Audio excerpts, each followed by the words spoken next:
Hello, what's up? Gandang gabi sa inyo. This is Nugget Perfumery again. Pasensya na.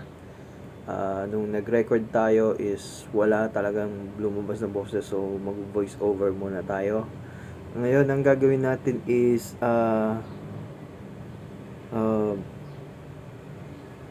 Latafa na perfume. Arabic perfume to.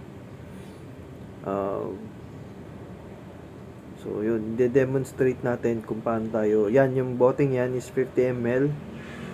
At yung hawak kong isang botelya is yun yung fragrance oil. Yan.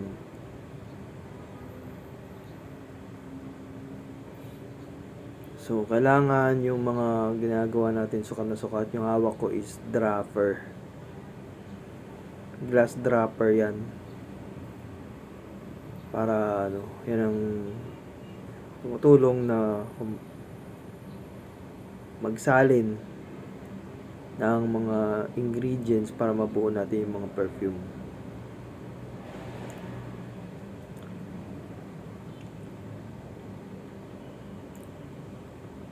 Yan, nagsasalin na tayo dyan.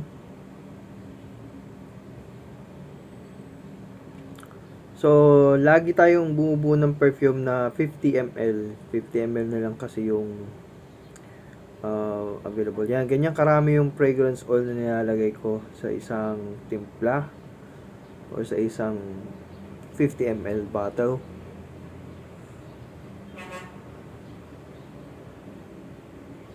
Mas masaya kasi kung nakikita mo na yung customer mo is masaya sa kanyang biniling perfume. Yun ang pinaka-importante sa lahat. Kasi malalaman mo na kapag okay yung perfume mo is meron kang repeat order. So dito sa part na to, ang tinimpla ko is 3, 6, 9, 12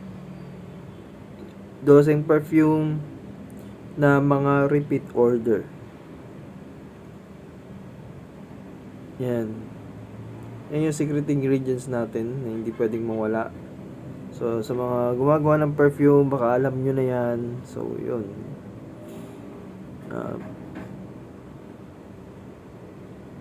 yan yung perfume grade alcohol.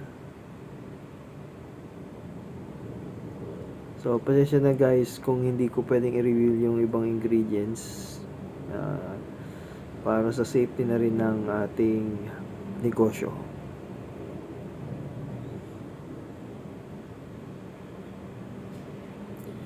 Yan.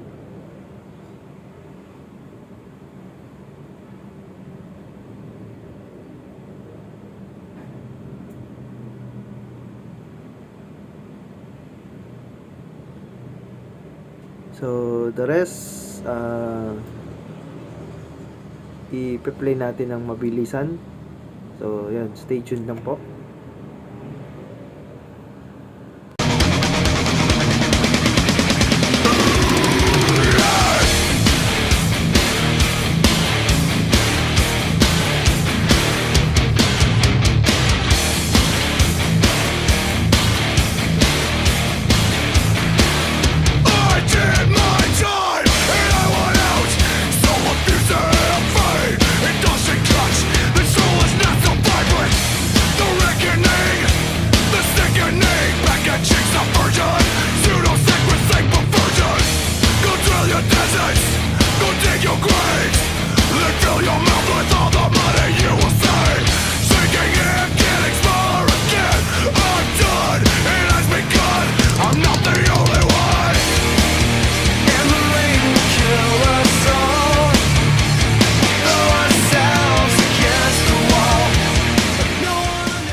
Alright, so yun, natapos din.